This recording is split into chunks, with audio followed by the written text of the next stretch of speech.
Thank you. I'm going to read in much the same kind of setup as Chelsea did, and I'm going to read a little bit from the start and end of my essay, and then I'm going to read a couple of poems by Robert Bringhurst, who the essay is about, and then a poem of my own. So, and Chelsea, I think if you wanted to, you could have called some of those poems. Okay. You could have just made it fit easier.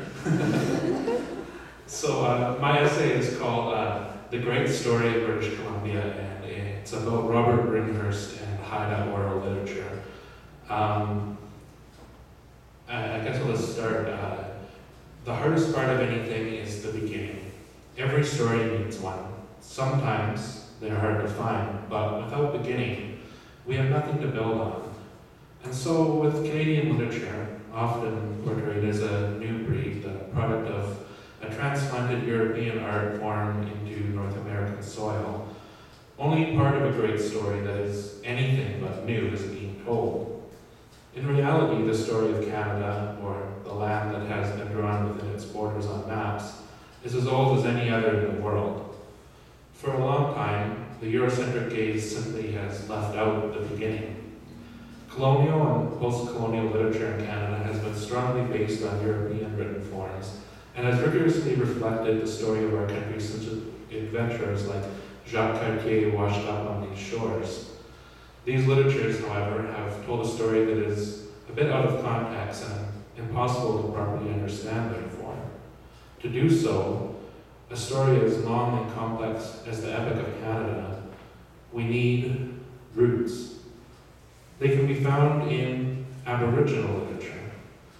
In the foreword to Gary Snyder's revolutionary work, He Who Hunted Birds in His Father's Village, which is a full breakdown of a Haida myth, and where it is discussed in the same way that anything that we would learn in school, any classical European work, Robert Bringhurst writes, any healthy and sustainable human culture in North America has to rest region by region and watershed by watershed on indigenous foundations.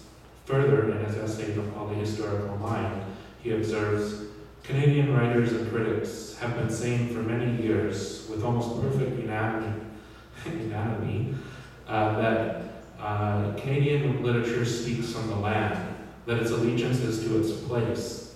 If we can believe any of that, doesn't it follow that our literature, our literary history, has to begin with the voices that spoke from this place first, and have spoken from it longest, and appear to know its deepest layers best? Logic argues that the literatures that should form the base of our national or provincial literatures are those that are tied closest to the land, which is where all the stories inevitably come from. It follows that the stories from which the base of British Columbian literature must undoubtedly shape the container which it can be filled are stories of Aboriginal cultures as well as European and Asian immigrants from colonial and post-colonial times. Bringhurst says of this, if we do not want to learn how to live in the world, if we do want to learn how to live in the world, I think the study of Native American literature is one of the best and most efficient ways to do just that. It is, after all, a literature of ideas. The ideas are expressed in images, not abstract language, yet the thought is often dense and profound. And the fundamental subject of his thought, this intellectual tradition, is the relationship between humans and the rest of the world. Speaking of the unique form and symbolism in the literature of Native Americans, Bringhurst contends that when properly regarded, they enable a suitable integration of literature and place. So as you can see, I guess Chelsea and my essays kind of overlap in a little bit of ideas. There is definitely that idea of literature and place happening a lot there. And the rest of the essay goes on to talk about Robert Bringhurst and his efforts to preserve Haida myth cycles that have up until now only been kept in oral traditions. And he's written them down, and you can find them. They're the classics of the Haida myth tellers, and they should be on every bookshelf, in my opinion, especially if you want to know about our place. So I'll read the end of this here. What defines British Columbia's literature? It may be that every person who creates a story or poem, or whenever water creates a wave, or a tree produces a cone, it has created something that is a part of BC literature. In his essay, The Tree of Meaning, Bringhurst says, if you embody oral culture, you are a working part of a place, a part of the soil in which stories live their lives. Only by looking organically at the fuller picture, one that includes native literatures, the influence of European and Asian literature, and the very literature the land has inspired, can we come to a genuinely meaningful sense of a true BC literature. A beginning, a middle, and an end are all part of the story of what we call British Columbia, and they are not given to take any sensible order. Each facet demands our attention at once. What literature this grand story creates cannot ever be properly written down in full. Instead, the story speaks to us every day, from every phrase, every tree, every rock. The true story of British Columbia's literature is spoken in many tongues. So that's the end of that. I am going to read now one poem from Gary Snyder's book, Axe Handles, and one from Robert Bringhurst. And I think these are poems that do what Robert Bringhurst and I am talking about in that essay, in that they appreciate literature and our land as a multi-layered body that's not just Native American literature or European or whatever, but it's something where these things interact and combine with each other all the time.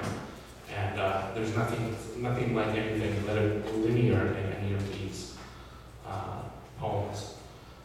So this is called For All. Ah, to be alive. On a mid-September morn, fording a stream, barefoot, pants rolled up, holding boots back on, sunshine, ice in the shallows of the northern Rockies.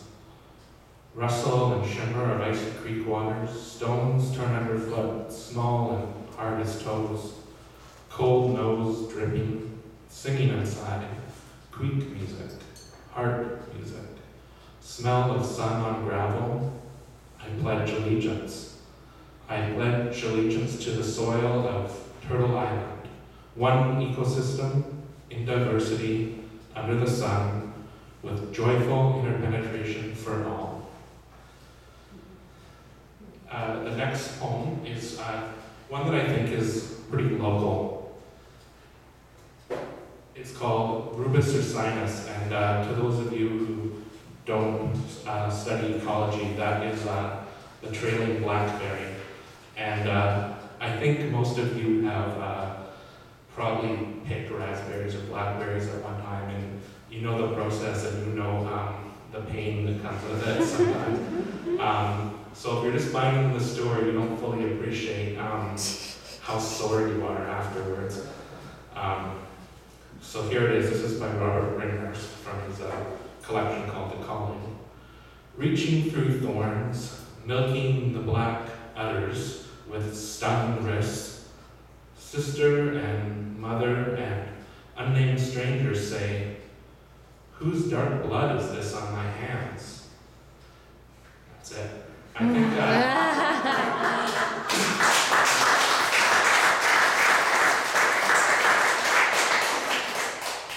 I think there's a lot to that. It's always stuck with me since that. And it's in a way, its subtitle, that poem is called A Prayer for the Blackberry Harvest.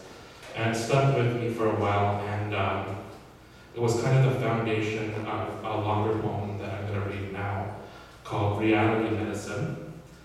And it's a cycle of Earth Song, but it's kind of like 5 prayers in a way.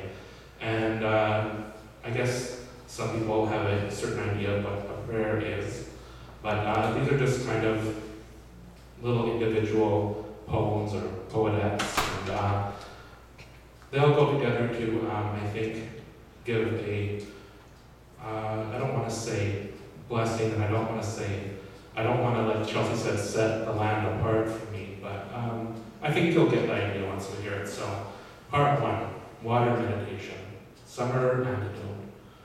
Master Lao says, to flow like water, fall into dark and low places, loathed by the likes of men.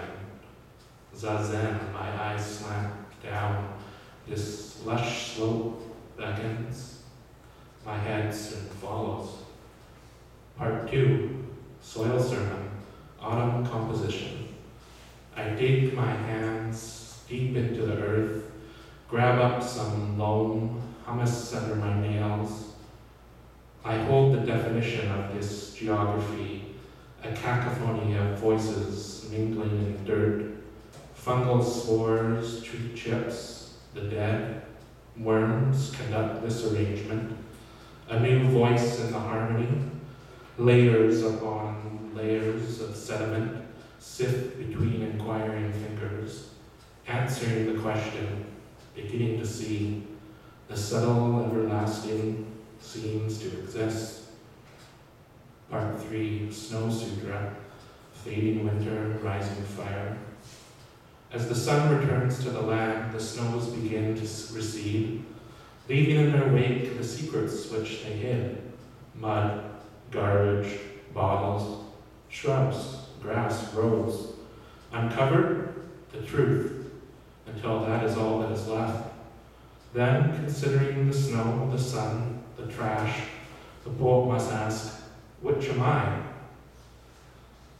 Part 4, Deer Dance, Spring of the Emperor Buddha. Outside, water, pump, mad, moth, moon. Walk, the deer walk. Silent, lake, reflecting. Mystic clouds drifting. The path, circular. Swishing tide noise. Front step, waiting. Each step, intentional.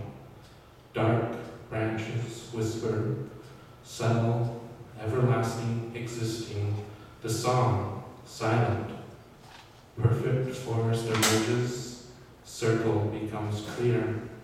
Walk, the deer walk. Part 5, Gaia prayer. A year in the rising sun. In your eyes, the tears of salvation. Dreams of infinite hearts, the eternal lotus of nations, drifting into oblivion, the flame of creation, in your hands the destiny of all children. O kind mother, O wise father, O great mystery, settled down, forest path, Dhammapada, wild creator. Let me be an instrument of your peace. Through me let all things exist in harmony and in balance. Let this suffering be at an end, and sweet shall be the medicine